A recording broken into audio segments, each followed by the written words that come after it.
Good day everyone, welcome back to this graphic design course. And today we are going to be talking about stock images and vectors. So stock images are pictures designed by individuals or companies without having any project in mind.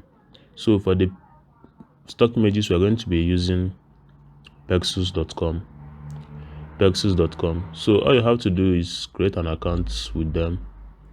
Once you create an account with them, then you are going to have a personal page on their platform where you can store images, just like I explained before in the earlier stage of this course. So all you have to do is when you come to pexels.com, you search for what you are looking for. Let's assume you are designing a school flyer. You search for school. Once you search for school, you are going to have free pictures on school. So once you see pictures on school, you're going to click on any one. Then you see the free download tab. But meanwhile, if you scroll down a little bit, you're going to see similar pictures on school, which you can also download. So once you view the picture, you just have to click on the download tab. Once you click on the download tab, it's going to download automatically into your system or your smartphone. Then once that happens, you go to the upload section of your whiteboard and upload it to your workspace so you can use it for your designing. So it's as simple as that. Meanwhile, the vectors are illustrations or artworks which you can use while designing in your whiteboard. So for this free course, we're going to be using the storyset.com.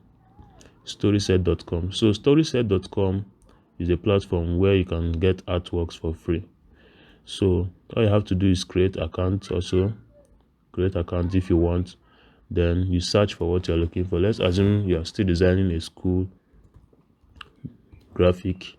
You just search for school and you're going to get a lot of artworks on school. So let's assume you are picking this one. You just have to click on it. Then the design shows. If you scroll down, you see similar designs on school.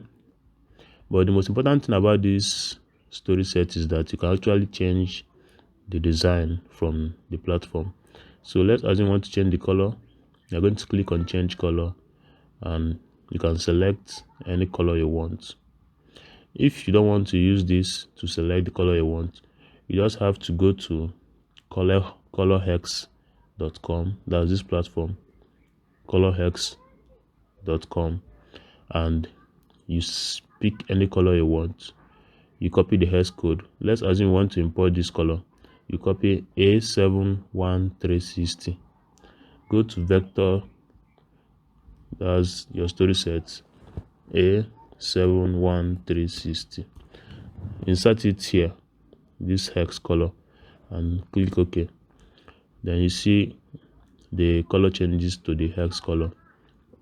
Let's assume you want to import 016C9A.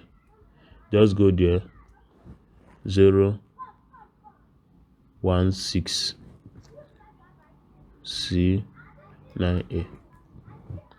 So as you can see, changes to the color. Then once you are done with the color, scroll down a little, you see show layers. Click on the show layers. Once you click on the show layers, you see the layers. This is the character, that's the woman. Speech bubble. Speech bubble is this. Marker pen board, that's the main board. Plants, that's this. Books, that's this. Table, that's the place the books are placed. So if you don't need any of these characters, you can remove it or you can show it by clicking this I button to hide on show. So once you are done with customizing your vector, you click download PNG. Once you click download PNG, it's going to download into your smartphone or your laptop. Then you go to your whiteboard as usual and upload it and use it for your design. So if you want to use any of this for your design, you just have to click it and it will display your design. Then you customize as you want and start designing with it. So that's it for vector and stock images. So for the next video, we're going to be designing proper now, but we're going to start with something simpler, then we'll advance to the more difficult parts.